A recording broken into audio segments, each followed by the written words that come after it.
परवाणी प्रचारिणे निर्विशेष शून्यवादी पाश्चात्य देश तारिणी।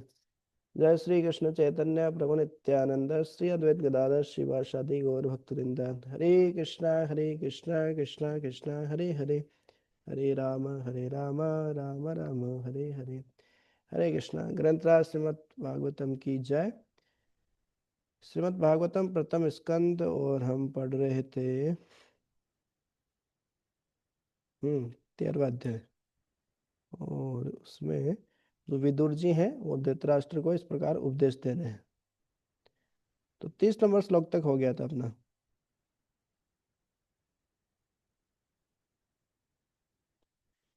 ठीक है ना राठौड़ प्रभु जी? 30 तक ही हुआ था ना? तो आज हम शुरू करते हैं 31 से। कि 23 तक हुआ था प्रभु जी। और कल की शायद 23। रिकॉर्डिंग डाली नहीं प्रभु जी। ग्रुप, अच्छा। हाँ ग्रुप में वो पुरानी रिकॉर्डिंग है शायद। तो अपन ने ये हरे कृष्ण। हाँ। हरे कृष्ण प्रभु, दंडवत प्रणाम प्रभु जी। दंडवत प्रणाम तेजवीर प्रभु। जी प्रभु जी। कैसे ठीक हो हैं? प्रभु? ठीक हूँ मैं। कहाँ हूँ भाई, ड्यूटी पे? नहीं, आज नहीं है, नाइट ड्यूटी नहीं है सर। अच्छा बढ़िया है। तो अच्छे से सुन पाएंगे। तो ये वाला कल हो आप गया था। ठीक है? 30 वाला हो गया था। कंदहार के राजा सुबल की पुत्री परम साध्वी गांधारी ने जब यह देखा कि उसके पति हिमालय पर्वत की ओर जा रहे हैं, जो कि सन्यासियों को वैसा ही आनंद देता है जैसा कि युद्ध के मैदान में योद्धा को शत्रुओं के प्रहार से प्राप्त होता है, तो वह भी अपने पति के पीछे पीछे चल पड़ी। तो जो यहाँ जिसमें हम्म यहाँ तक तो हो गया था प्रभु। हाँ इसी के आगे करेंगे, ये कल हो गया था अपन। मैं रिकॉर्डिंग अपलोड नहीं किया ये इसलिए वो पुरानी रिकॉर्डिंग। तो हाँ, ये भी इंटरेस्टिंग है ना। आ, जिसमें ताकत होती है ना, जो बलवान होता है वो हमेशा देखता है कि कहाँ मेरी भुजाओं का बल का प्रदर्शन करूं मैं, है क्या है? तो वो हमेशा मौका देखता रहता है, युद्ध करने का मौका देखता रहता है वो। देखा होगा ना, पंजाब हरियाणा के थोड़े विशेष तौर से ज्यादा रहते हैं तेजवीर प्रो हरियाणा के। तो इस प्रकार से जिनमें अच्छी शक्ति होती है वो हमेशा देखते रहते हैं कि कहाँ हम शक्ति का प्रदर्शन करें। जो व्यक्ति अच्छा गाता है वो हमेशा माइक ढूंढता रहता है कि कहाँ गाने का मौका मिले। तो जिसमें जो भी टैलेंट स्किल होता है, कौशल होता है, तो वो देखता रहता है कि हाँ कहाँ उसको उसका मौका मिले प्रदर्शन करने का, इस प्रकार से। तो हिमालय पर्वत की ओर जो सन्यासी लोग जाते हैं उनको बहुत आनंद आता है। क्यों? जो विरक्त लोग हैं, वैरागी लोग जो होते हैं, उनको उसी में आनंद आता है। उनको भोग विलास में आनंद नहीं आता है, उनको विरक्ति एकदम चीजों का त्याग करने में ही आनंद आता है उनको। ये भी एक अलग आनंद है। हम सोचते हैं कि हम तो चीजों का भोग करने में, चीजों को इकट्ठा करने में पूरा जीवन बिताते हैं। अरे भैया ज्यादा से ज्यादा चीज हो मेरे पास, उसी में तो आनंद है। लेकिन जो विरक्त कई वैरागी होते हैं उनको त्याग में ही आनंद आता है। अरे जितनी चीज हमारे पास में रहेगी उतना डर रहेगा। ये चीज कहाँ रहेगी, वो चीज कहाँ रहेगी, ये वो कितना टेंशन रहता है। कुछ भी नहीं है, एक माला है, कमंडल है, बस कोपे में चल दिए, हैं, लंगोट पहन के चल दिए। अब कोई चीज है ही नहीं, तो डर किस बात का? खोने का कोई डर ही नहीं है उसको, इस प्रकार से। तो उनको वैसा ही आनंद आता है जैसा कि युद्ध के मैदान में योद्धा को शत्रुओं के प्रहार से प्राप्त होता है। कोई शत्रु प्रहार करता है, जितना अच्छा वार करता है उसको उतना ही मजा आता है। हाँ, जितना अच्छा घात करता है उतना ही अच्छा वो प्रतिघात करेगा, इस प्रकार से। तो गांधारी भी उसी तरीके से धृतराष्ट्र के पीछे पीछे हिमालय की ओर प्रस्थान कर गई। जब धृतराष्ट्र चले गए तपस्या करने के लिए, तो यह है सती सती नारी। आजकल विवाह क्यों नहीं टिक पाते? थोड़ी भी इंद्रिय तृप्ति में बाधा आ जाती है पति और पत्नी के बीच में तो तलाक हो जाता है। हमारी सुख सुविधाएं पूरी नहीं हो रही, हमको हमारी डिमांड पूरी नहीं हो रही, बहुत सारी इच्छाएं होती है पूरी नहीं हो रही इंद्रिय तृप्ति, तो तलाक हो जाता है। लेकिन यहाँ पे देखिए, अपने पति अंधे हैं तो वो खुद अंधे बनकर ही रही जीवन भर। पति हिमालय की ओर जा रहे थे, तो वो भी चली गई है। ये है असली विवाह, असली संबंध ये है पति और पत्नी के बीच का। तो ये हमको शास्त्रों में देखने को मिलता है इस प्रकार से। तो आज हम पढ़ते हैं यहाँ से 31 से।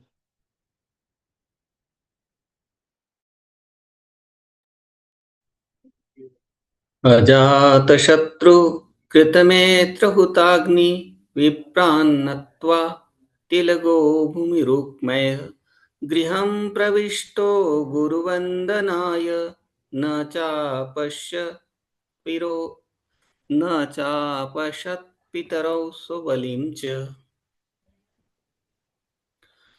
अजात शत्रु महाराज युधिष्ठिर ने वंदना करके सूर्यदेव को अग्नि यज्ञ अर्पित करके तथा ब्राह्मणों को नमस्कार करके एवं उन्हें अन्न गाय भूमि तथा स्वर्ण अर्पित करके अपने नैतिक प्रातःकालीन कर्म किए।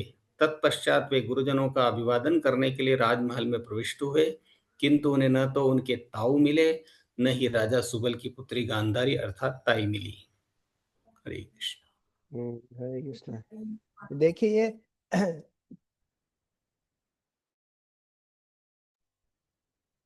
प्रतिदिन की दिनचर्या थी उनका, बड़ों का सम्मान करना, उनको नमस्कार करना, उनका अभिवादन करना। जो गुरुजन है, ये संस्कार होते हैं। कुछ परिवार में ये संस्कार सिखाए जाते हैं, कुछ में पता ही नहीं होता है कि हाँ ऐसे भी करना होता है क्या, अपने से बड़ों को प्रणाम करना, अभिवादन करना, नमस्कार करना, इस प्रकार से। महाराज युधिष्ठिर ने वंदना करके सूर्यदेव को अग्नि यज्ञ समर्पित करके ब्राह्मणों को नमस्कार करके, ये सब गृहस्थ होने के नाते ये सब करते थे वो। उन्हें अन्न गाय भूमि तथा स्वर्ण अर्पित करके अपने हैं, गृहस्थ भी थे, राजा भी थे, तो ये सबका देखभाल करना, सारी प्रजा का देखभाल करना राजा का कर्तव्य होता है। इस प्रकार से तो उन्होंने अपने नैतिक प्रातःकालीन कर्म किए, उसके बाद गुरुजनों का अभिवादन करने के लिए राजमहल में प्रविष्ट हुए। लेकिन वहां पे न तो ताऊ मिले नहीं ताई मिले, वो तो निकल गए हिमालय की ओर। तात्पर्य भी पढ़ते हैं इसका।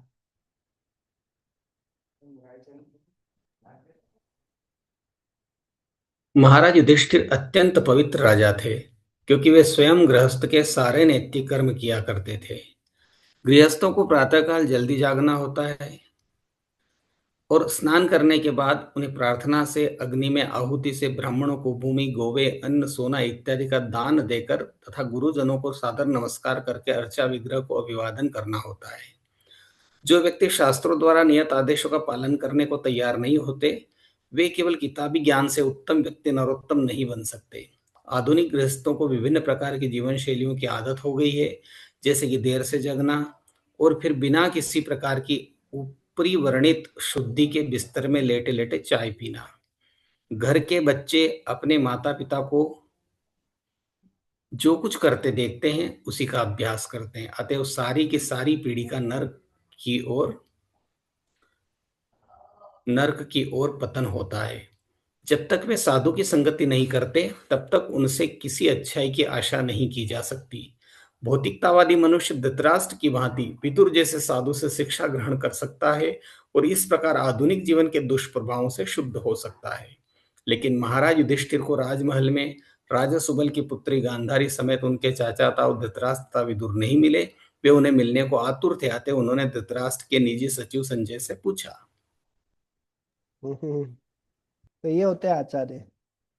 तो समसामयिक जो हमारी वर्तमान परिस्थिति है उससे रिलेट करके, उससे संबंध जोड़कर बताते हैं। देखिए ये एक थी वैदिक संस्कृति, एक है ये वर्तमान संस्कृति। रात में 12-1 बजे तक मोबाइल चलाएंगे, मूवी देखेंगे, है ना, उल्टा सीधा देखेंगे, आज जो आजकल की युवा पीढ़ी है विशेष तौर से। सुबह फिर उठते हैं 7-8 बजे, 8 बजे, 9 बजे। कुछ कुछ तो ऐसा है कि कॉलेज है इसलिए उठ रहे हैं 9 बजे, 9:30 से कॉलेज है तो 9 बजे उठना पड़ेगा ऐसा। फिर नहाए, कभी नहीं नहाए, सीधा चल दिए कॉलेज। तो ये है। और उठते ही बिस्तर में क्या चाहिए, चाय चाहिए। एक तरफ युधिष्ठिर महाराज का हम देख रहे हैं उनकी जीवन शैली। सुबह प्रातःकाल जल्दी उठते थे, जगना, उसके बाद स्नान करना, प्रार्थना करना, अग्नि में आहुति देना, ब्राह्मणों को भूमि गोवे अन्न सोना इत्यादि का दान देना, ये डेली का काम था उनका, नित्य क्रिया थी उनकी। गुरुजनों को जाकर नमस्कार करना, अर्चा वगैरह को अभिवादन करना, ये सब शास्त्रों में खाली बता बोलने से नहीं होता है, शास्त्र ज्ञान होने से नहीं होता, व्यवहारिक सेवा भी करनी होती है ऐसा। ये सब करते थे युधिष्ठिर महाराज। और दूसरी तरफ हमको बिस्तर में लेटे लेटे जगना, लेट उठना, फिर बिस्तर में लेटे लेटे चाय पीना है। तो जैसे बच्चे लोग अपने माता पिता को, अभिभावक को देखते हैं, वही संस्कार उनके अंदर आते हैं। इसलिए माता पिता की कितनी बड़ी जिम्मेदारी है, थोड़ा अच्छे से रहे, तो बच्चों के सामने कम से कम संभल कर रहे। नहीं तो वो जो जैसा कर रहे हैं वैसे बच्चे भी वैसे ही सीखते हैं। तो सारी की सारी पीढ़ी नरक की ओर इस पर पतन पतन हो रहा है इस प्रकार से। और वो तो है ही। युधिष्ठिर महाराज प्रणाम करने के लिए गए, युधिष्ठिर इसलिए तो धर्मराज है। भले ही सब उनको मारने का प्रयास किया, क्या नहीं किया, फिर भी उनको अभिवादन करने के लिए दिल से उनका सम्मान था उनके प्रति। तो उनसे मिलने के लिए गए, लेकिन वहां पे ताऊ ताई भी नहीं थे और विदुर जी भी नहीं थे।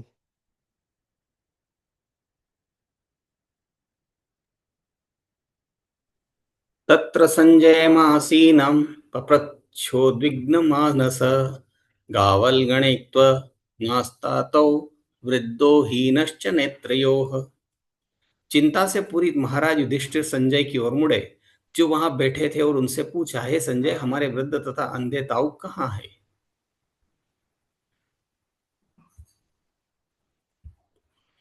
अम्बा च हतपुत्रार्ता पितृव्यः क्व गतः सुहृद अपि मय्यकृते प्रज्ञे हतबन्धु सभार्यया आशंसमान शमलं गंगायां दुखितोपतत्। मेरे शुभचिंतक चाचा विदुर तथा अपने सभी पुत्रों के निधन से अत्यंत शोकाकुल माता गांधारी कहाँ है? मेरे ताऊ धृतराष्ट्र भी अपने समस्त पुत्रों तथा पौत्रों की मृत्यु के कारण शोकार्त थे। निसंदेह मैं अत्यंत कृतज्ञ हूँ। अतएव क्या वे मेरे अपराधों को अत्यंत गंभीर मानकर अपनी पत्नी सहित गंगा में कूद पड़े?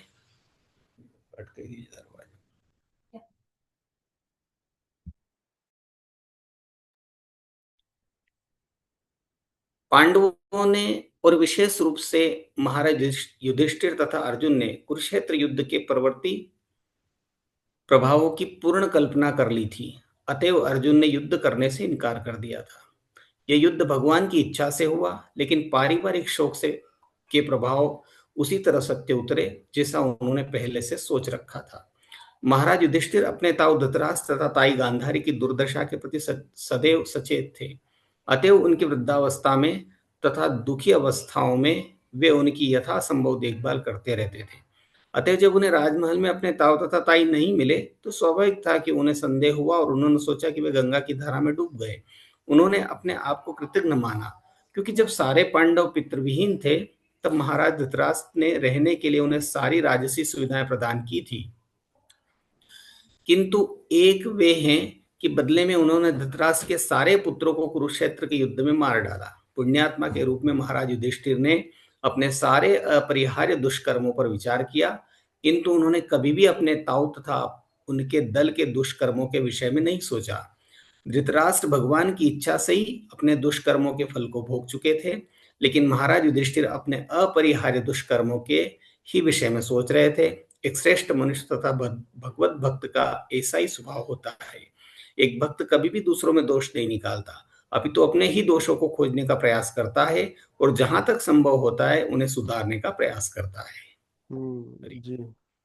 मुझे आपका वीडियो ऑन दिखा रहा है, लेकिन आपका आपकी वीडियो नहीं आ रहा आपका, ब्लैक ब्लैक आ रहा है एकदम। अच्छा, ऐसा देखता हूँ प्रभु जी क्या कारण हम्म, है। तो बहुत ही सुंदर तात्पर्य, बहुत ही सुंदर अनुवाद। कि एक हम लोग हैं जो मतलब हमेशा गंदगी देखते रहते हैं। हमारे अंदर एक मैं अभी सुन रहा था एक लेक्चर श्री श्रीमद् भक्ति चारू स्वामी गुरु महाराज का। तो बता रहे थे कि हम एक बहुत बहुत बड़ा गुण है।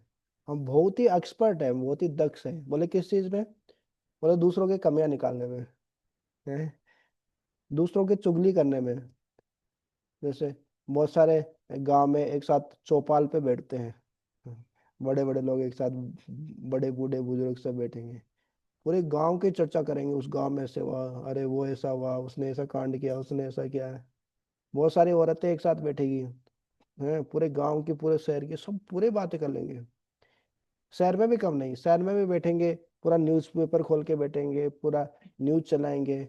अरे देश में क्या हो रहा है, समाज में क्या हो रहा है, कहाँ कहाँ जो गलत न्यूज़ है वो सारी न्यूज़पेपर में आ जाती है। सारा कचरा जो है वो वहां पे आ जाता है। मोबाइल में, टीवी पे, न्यूज़पेपर में सब कचरा ही तो आता है। यहाँ पे इतने लोग मरे, यहाँ पे उसने ये हिंसा की, ये भ्रष्टाचार हुआ, ये रेप किया। तो इस प्रकार की सूचनाओं से भरा रहता है, और उन कचरे को पढ़ पढ़ के हमारे अंदर भी कचरा भर जाता है। हमने स्टार्टिंग में देखा था ना भागवतम के, दो प्रकार के लोग होते हैं। वो जो इस प्रकार के जो लोग होते हैं, कोए कोए जैसे लोग होते हैं। कोवा क्या होता है, गंदगी चाहिए उसको। गंदगी दिखते ही वो खुश हो जाता है, उसका दिल खुश हो जाता है। कई बार पूछते हैं, आप चुगली क्यों करते रहते हैं, ऐसे दूसरों की कमियां क्यों निकाल रहे थे? अरे बहुत मजा आता है इसमें, इसमें तो मजा आता है, आनंद आता है इसमें दूसरों को बुराई करने में। तो यह है कोए की मानसिकता। जहाँ कचरा दिख गया, गंदगी दिख गई, वो खुश हो जाते हैं, काम काम काम काम, इस प्रकार से। और दूसरी तरफ हंस हंस प्रकार के लोग होते हैं, जिनको मोती चाहिए, मोती चुगते हैं, परमहंस प्रकार के लोग हैं।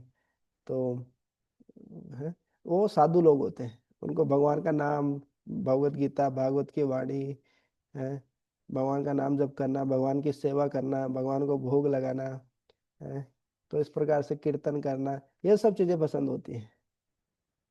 हाँ, तो मोती च तत्वायसम तीर्थम उसंती मानसा है, न रमंती। इस प्रकार से हमने देखा था शुरुआत में। तो ये हम हमारे अंदर बहुत बड़ा गुण है। हम कमी, फॉल्ट फाइंडिंग बोलते हैं इंग्लिश में, अंग्रेजी में फॉल्ट फाइंडिंग, फॉल्ट को फाइंड कर लेते हैं कि इसके अंदर क्या कमी है, क्या दोष है, तुरंत हम कैच कर लेते हैं। किसी को भी देखो, किसी साधु को भी देखते हैं ना, तो लोग तुरंत फॉल्ट फाइंड करते हैं, अरे ये साधु, अरे बहुत छोटा है, नटखटा है तो, नहीं काला है तो, ऐसा है। अरे साधु होके भी साधु को क्यों देख रहे हो, कोई शादी करवानी है क्या उसकी, छोटा है, काला है, क्या है? साधु को भी ऐसे देखते, फॉल्ट फाइंडिंग करते हैं, वो भी शरीर को देख के। ये एक अपराध होता है। हम्म वैष्णव अपराधों में आता है, वैष्णव जाति बुद्धि, वैष्णव के शरीर, शरीर को देखना इस प्रकार से। तो इस प्रकार से हम बहुत एक्सपर्ट हैं। लेकिन गुरु महाराज बता रहे थे इसमें, हाँ लेकिन इस गुण का उपयोग करना चाहिए खुद के अंदर दोष देखने में। हाँ ये गुण बहुत बड़ा गुण है, दूसरों में कमी निकालना, दोष निकालना। ये खुद के अंदर थोड़ा झांक के देखिए ना।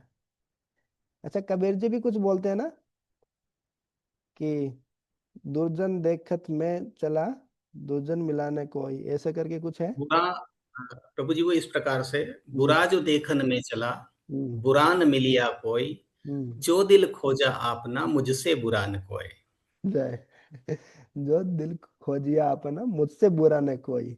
बुरा देखन में चला, बुरा न बुरा न मिलिया, मिलिया बुरा न मिलिया कोई। तो बुरा में कोई। खोजने के लिए चला, लेकिन बुरा कोई नहीं मिला मेरे को। और जब अपना दिल खोज कर देखा, तो मेरे से बुरा कोई नहीं है। ये कबीर जी जैसे लोग हैं, उनके अंदर आ सकती है ऐसी भावनाएं ना। युधिष्ठिर जैसे लोग हैं, उनके अंदर आती है भावनाएं।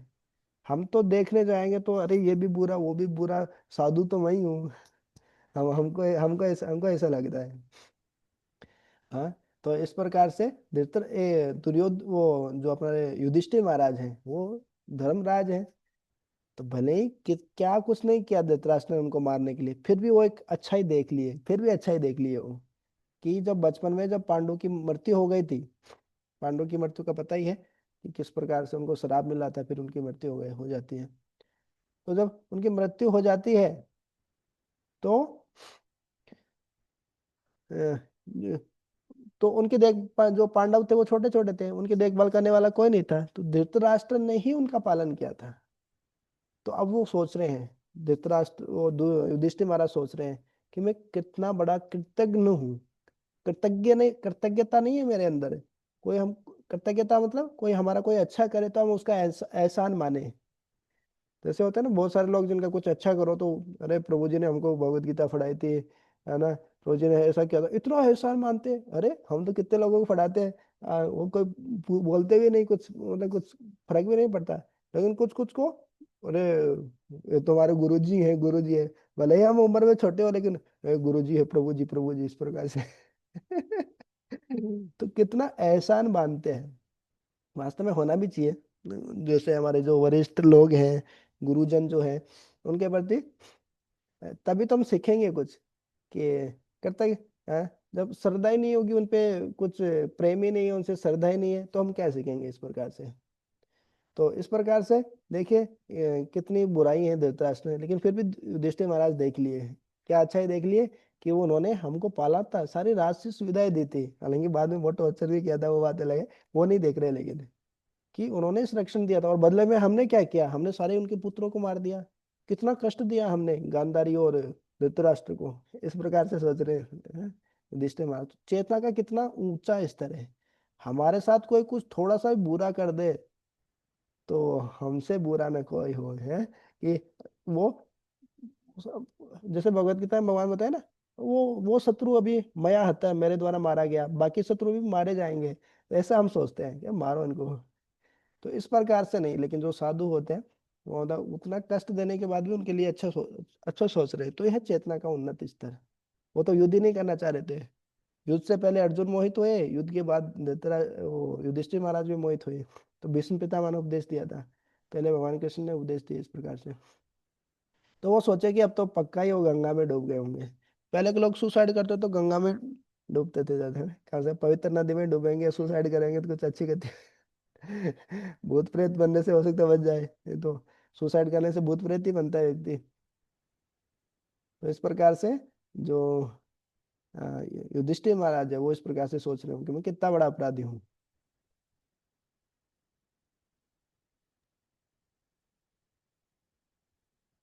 पितर्युपरते पाण्डौ सर्वान्न सुहृद शिशून् आरक्षतां व्यसनतः पितृव्यक्वगतावितः। जब मेरे पिता पांडु की मृत्यु हो गई और हम सभी छोटे छोटे बालक थे, तो इन दोनों चाचा ताऊ ने हमें समस्त प्रकार की विपत्तियों से बचाया था। वे सदैव हमारे शुभचिंतक रहे। हाय, वे यहाँ से कहाँ चले गए? सुत उवाच कृपया स्नेह वैक्लव्यास्तुतो विरहकर्षित आत्मेश्वरमचक्षाणौ न प्रत्याहति पीड़ित। सूत गोस्वामी ने कहा, करुणा तथा मानसिक क्षोभ के कारण संजय अपने स्वामी धृतराष्ट्र को न देखने से अत्यंत दुखी थे। अतः वे महाराज युधिष्ठिर को ठीक से उत्तर नहीं दे सके। संजय दीर्घकाल तक महाराज धृतराष्ट्र के निजी सहायक रहे। अतः उन्हें धृतराष्ट्र के जीवन का अध्ययन करने का अवसर प्राप्त हुआ था। अतः जब उन्होंने देखा कि उनकी जानकारी के बिना धृतराष्ट्र घर से चले गए, तो उनके शोक का ठिकाना नहीं रहा। वे धृतराष्ट्र के प्रति अत्यंत करुणामय थे, क्योंकि कुरुक्षेत्र युद्ध रूपी जुए में वे सर्वस्व सारे पुरुष तथा धन हार चुके थे, और अंत में राजा तथा रानी को हताशा में घर छोड़ देना पड़ा। उन्होंने इस परिस्थिति का अध्ययन अपने ढंग से किया, क्योंकि उन्हें यह ज्ञात न था कि विदुर द्वारा धृतराष्ट्र की अंतर्दृष्टि जगाई जा चुकी है और वे ग्रह रूपी अंधे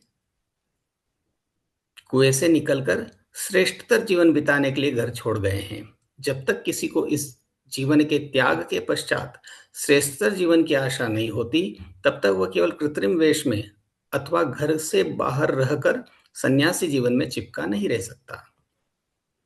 हरे कृष्ण। हरे कृष्ण। तो युधिष्ठिर महाराज को भी ऐसा ही लगा, संजय को भी ऐसा ही लगा कि भाई इतना उन्नत स्तर तो है नहीं इनका कि भगवान को प्राप्त करने के लिए निकल जाएंगे। इन्होंने बहुत ज्यादा फ्रस्ट्रेट हो गए होंगे, डिप्रेशन में चले गए होंगे, इस कारण उन्होंने सुसाइड कर लिया होगा, गंगा नदी में डूब गए होंगे, इस प्रकार से वो सोच रहे थे इस प्रकार से। तो लेकिन उनको नहीं पता था कि विदुर जी जो है उन्होंने उनकी अंतर्दृष्टि जगा दी है, तो उनको इनलाइटन कर दिया, दिव्य ज्ञान दे प्रकाशित है। अस्तो माँ सदगम में तमसो माँ ज्योतिर्गम में, अंधकार से प्रकाश की ओर, इस प्रकार से। हाँ। हम्म।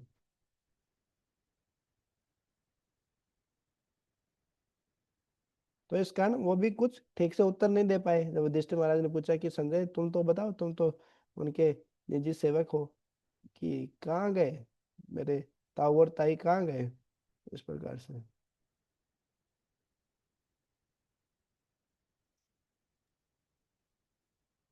विमृज्याश्रुणि पाणिभ्यां विष्टभ्यात्मानमात्मना अजातशत्रुं प्रत्युचे प्रभो पादावनुस्मरन्।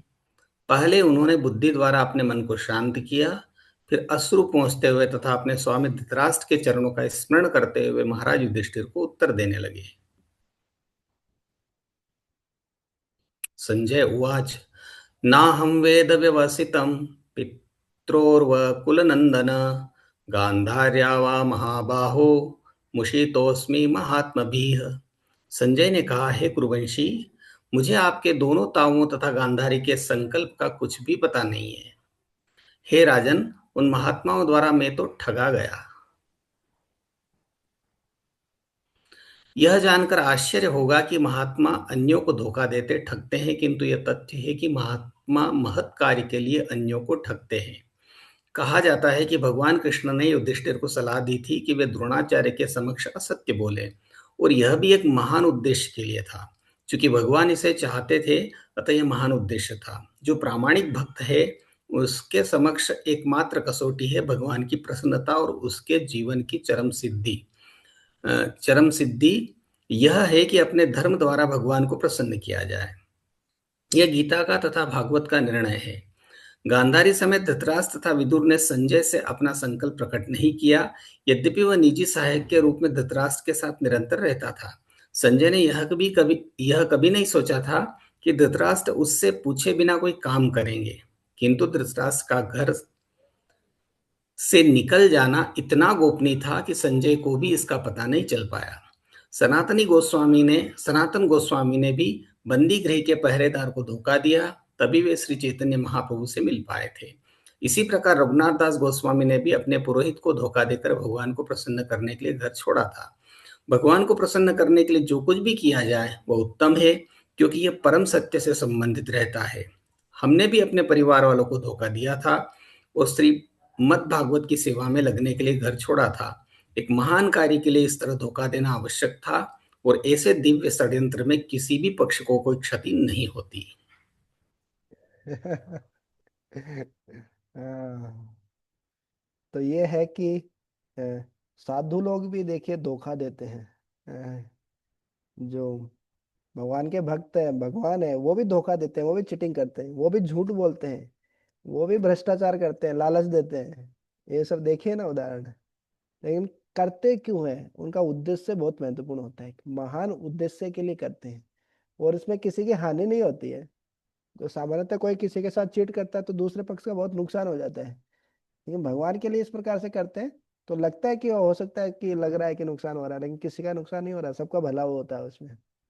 हाँ, तो कितने सुंदर उदाहरण दिए यहाँ पे। पहले युधिष्ठिर महाराज को बोला कि आप झूठ बोलिए, असत्य बोलिए, अश्वत्थामा मारा गया। अब युधिष्ठिर महाराज सोच रहे हैं धर्मराज हूं मैं तो कैसे बोलूं। अरे जो भगवान बोल रहे हैं वही तो परम सत्य है। एक बहुत सुंदर इस पे कहानी आती है, श्री श्रीमद् भक्ति प्रेम स्वामी महाराज सुनाते हैं कि एक बार राजा था और उसका एक सेवक था, मंत्री था। तो मंत्री जो राजा है उसने बैंगन के बहुत सारे गुण बताए। अ, राजा ने बैंगन के बहुत सारे गुण बताए, बैंगन बहुत टेस्टी होता है, बैंगन खाना बहुत अच्छा लगता है, इसको भाजा बना के खाओ, इसको ऐसे खाओ, पकोड़ा बना के खाओ, ये सब्जी वो सब्जी। तो उनका मंत्री है वो भी बैंगन की प्रशंसा करना शुरू किया, बहुत सारी प्रशंसा की। मतलब उसमें तार जोड़ते गए बहुत प्रशंसा की इस प्रकार से। फिर राजा को लगा ये तो चलो इसकी बुराई करते हैं बैंगन की। हैं। तो राजा ने बैंगन की बुराई करना शुरू किया, अरे बैंगन क्या सब्जी है, एकदम बेकार सब्जी है, इसको खाने से खुजली हो जाती है, बैंगन बेगुण, इसमें कोई गुण नहीं होता है बैंगन में, ये तो बेकार चीज है, इस प्रकार से। तो जो मंत्री था वो शुरू किया बैंगन की बुराई करना शुरू किया कि बैंगन इतना बेकार होता है, इतना बेकार होता है, ये है वो है, इस प्रकार से। तो राजा का दिमाग घूम गया है। फिर राजा ने दूसरी आलू को लिया, आलू की बड़ाई करना शुरू किया। तो मंत्री भी आलू की बड़ाई करना शुरू किया, देखो आलू तो ऐसा राजा है, हर सब्जी में जाता है ना, आलू के बिना तो कोई सब्जी नहीं बनती, आलू सस्ता भी मिल जाता है, बहुत कमाल की चीज है, कमाल की सब्जी आलू।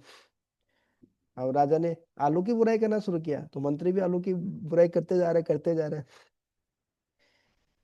तो राजा का दिमाग घूम गया, बोला तुम मैं बुराई कर रहा हूँ तो तू बुराई कर रहा है, बड़ाई कर रहा हूँ तो बड़ाई कर रहा है, तू है क्या, तेरे में कुछ बुद्धि नाम की चीज है कि नहीं है?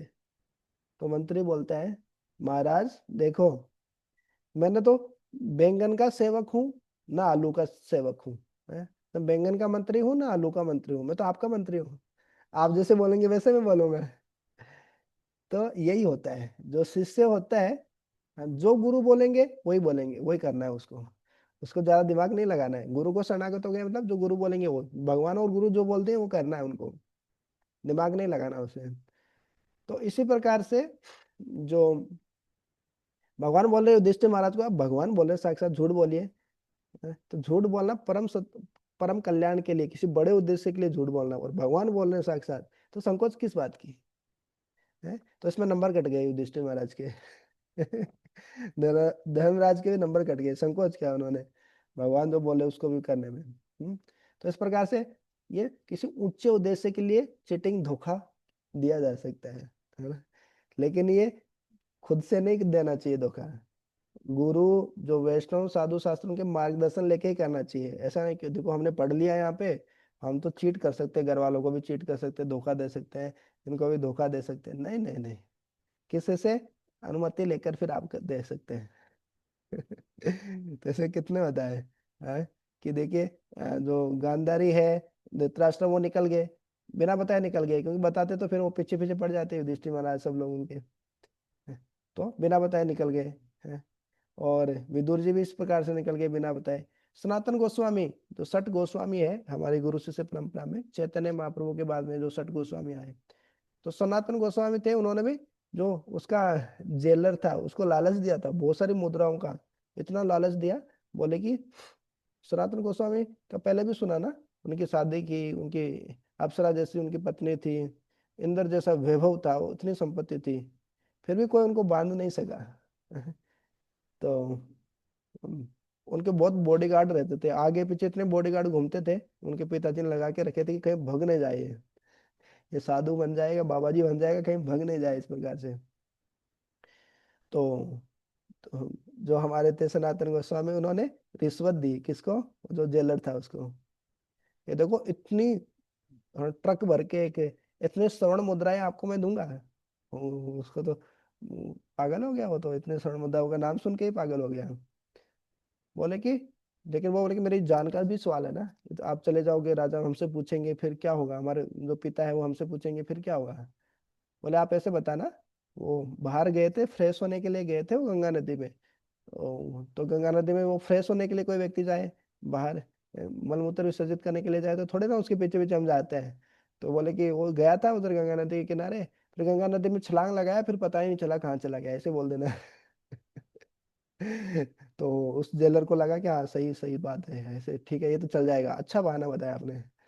तो इस प्रकार से उनको लालच देके वहां से सनातन गोस्वामी निकल गए चैतन्य महाप्रभु के साथ, भगवान से साक्षात मिलने के लिए। पहले तो चैतन्य महाप्रभु मना कर दिए थे कि पहले आप घर में ही रहो, आप बाहर से अपने आप को पिथर वैराग्य रखो, और बाहर से अपने आप को एक आसक्त ग्रस्त की तरह दिखाओ, और घर में ही रहो अभी। लेकिन बाद में बोले कि मैं जो बुला लिए चैतन्य महाप्रभु, तो इस प्रकार से रिश्वत दे के, धोखा दे के फिर निकल गए। तो देखने में ये बहुत गलत काम है, रिश्वत देना, धोखा देना, अपने माँ बाप को धोखा देना इस प्रकार से। लेकिन एक ऊंचे उद्देश्य के लिए इस प्रकार से निकलना, है ना, भगवान की उनकी अनुमति लेके, इस प्रकार से जो गुरु की अनुमति लेके, उसमें कोई बुराई नहीं है। ऊंचे उद्देश्य के लिए जो नीचा उद्देश्य है, उसको हम उसको नकार सकते हैं, उसका पालन नहीं कर सकते, तो चलेगा। ये शास्त्रों का सिद्धांत है। मतलब जैसे चाणक्य पंडित जी भी बोलते हैं, जैसे शरीर का कोई अंग काटने से पूरी शरीर की रक्षा हो सकती है, तो उस अंग को काट देना चाहिए। बोले कैंसर हो गया, कुछ ऐसा हो गया, ये पूरे शरीर में फैल जाएगा, तो ये अंगुली को काट दो, इस प्रकार से काट दो। किसी घर में किसी एक सदस्य को मारने से पूरे घर के सदस्य बच सकते हैं, तो उसको मार दो। पूरे एक परिवार को मारने से पूरा गांव बच सकता है, तो उस परिवार को मार दीजिए। तो ये सिद्धांत है। तो उसी प्रकार से कुछ चीटिंग करने से, झूठ बोलने से, इस प्रकार से कोई परम कल्याण हो रहा है, तो वो भी की जा सकती है, क्योंकि इसमें किसी का नुकसान नहीं है। इसमें तो जैसे मान लीजिए किसी परिवार को मारने में नुकसान है ना, किसी एक सदस्य में, लेकिन इसमें तो वैसे भी कोई नुकसान नहीं है।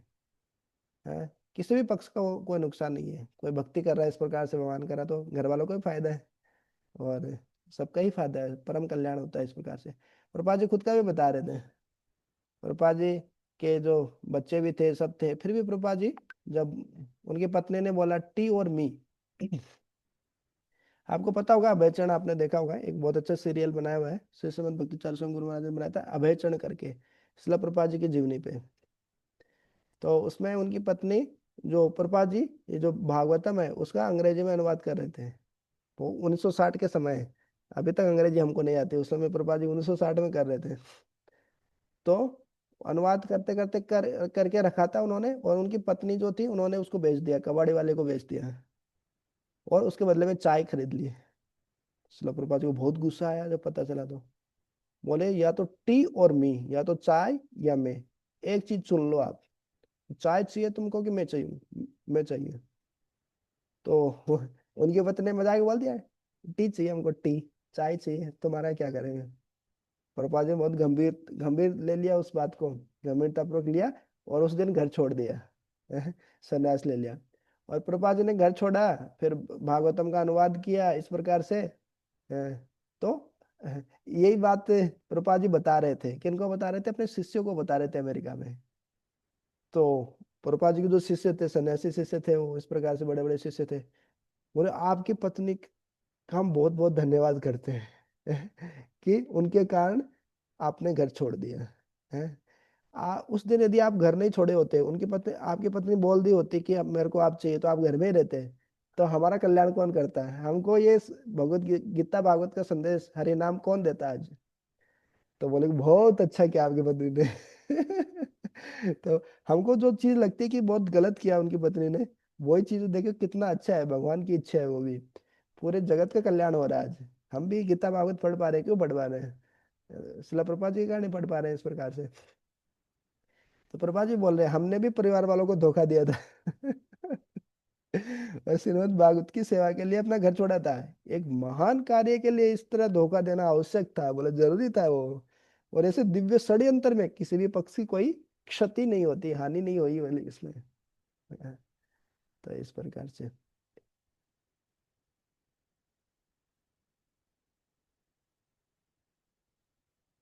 जगाम भगवान नारद स तुम्बरु प्रत्युत्थायाभिवाद्याः सानुजोऽभ्यर्चयन्युमेन्।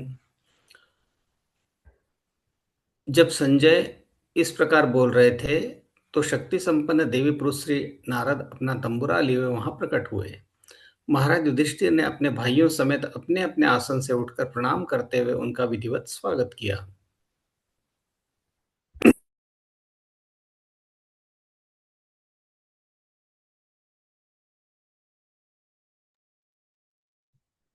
देवर्षि नारद को यहाँ पर भगवान कहा गया है क्योंकि वे भगवान के परम विश्वसनीय भक्त हैं।